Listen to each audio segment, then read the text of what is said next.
I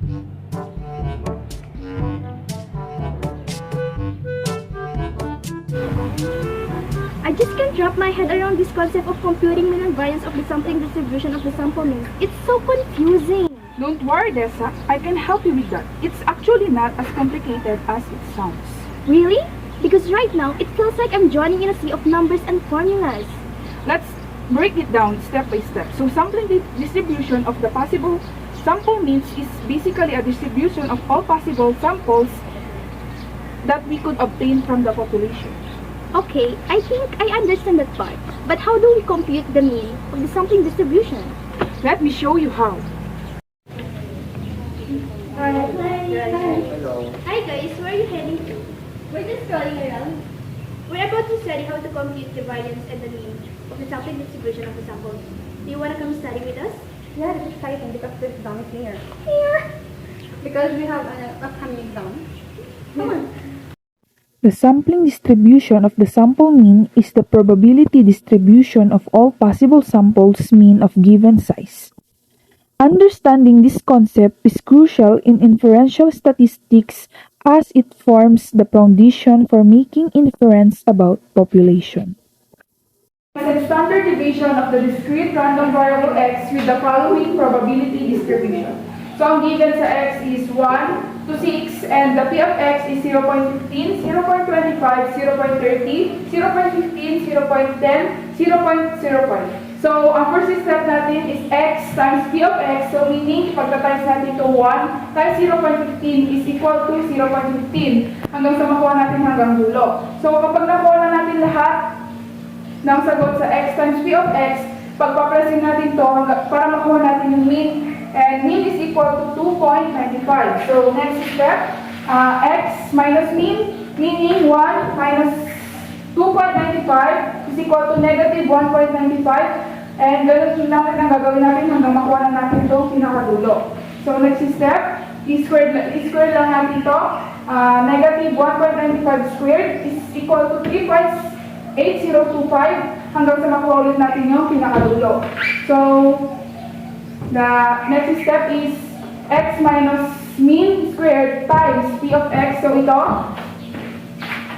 3.805 times 0.15 is equal to 0.570375 hanggang ulit sa makuha natin yung pinakadulo. So para makuha ang variance is pag-represent natin ito lahat, then ang sagot is 1.8475 or kapag ni-round up natin is 1.85. Tapos i-square root natin both sides. Para makuha natin yung standard deviation, the standard deviation is 1.36. So guys, naintindihan niyo ba yung tinuro ko? Yes, gets ko na. Papasa na ako sa niya. Exam ito. Okay guys, mukhang maintindihan nyo nga yung tinuro kong lesson. So magsasend na lang ako ng sasagutan nyo pa sa mga bahay-bahay nyo para makapasa tayo sa exam. Go!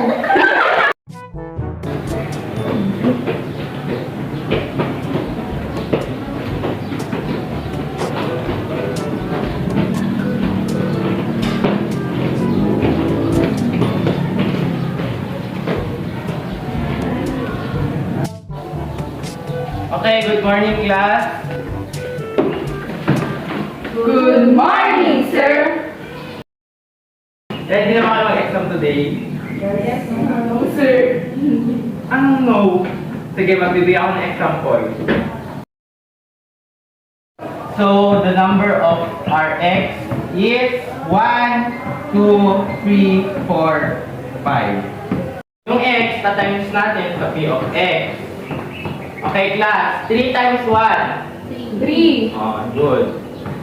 Ganun na lang. Gawin nyo na lang din sa iba. Go. Para kunin yung mean, pag-plaplasin natin yung mga numerator. Okay, 3 plus 2. 5. Plus 6. 11. Plus 8. 19. Plus 10. 29. Oh, good.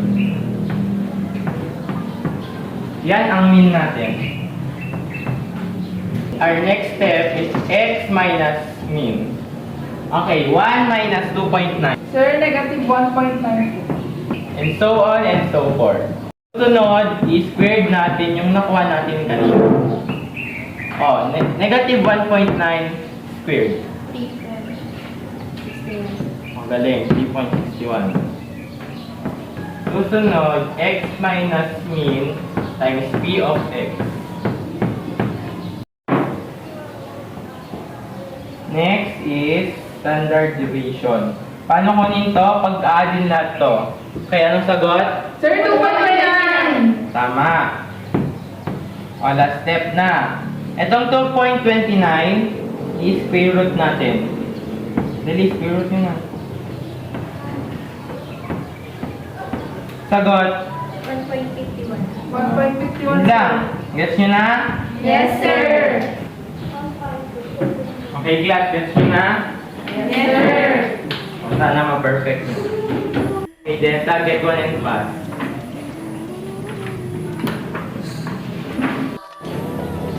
Good morning, grade 11, Batong Bakal. Good morning, ma'am. Good morning, Sir Jason. Kamusta ang exam nyo? Okay na po, ma'am. Mahirap ba? Hindi po kasi tinuro ni Sir Na? Siyempre, si Sir JC na yan. Galingan niyo sa exam nyo, ha? Yes, Okay, ma'am. babalik ako mamaya. Bye! Thank you, ma'am. Thank you, ma'am.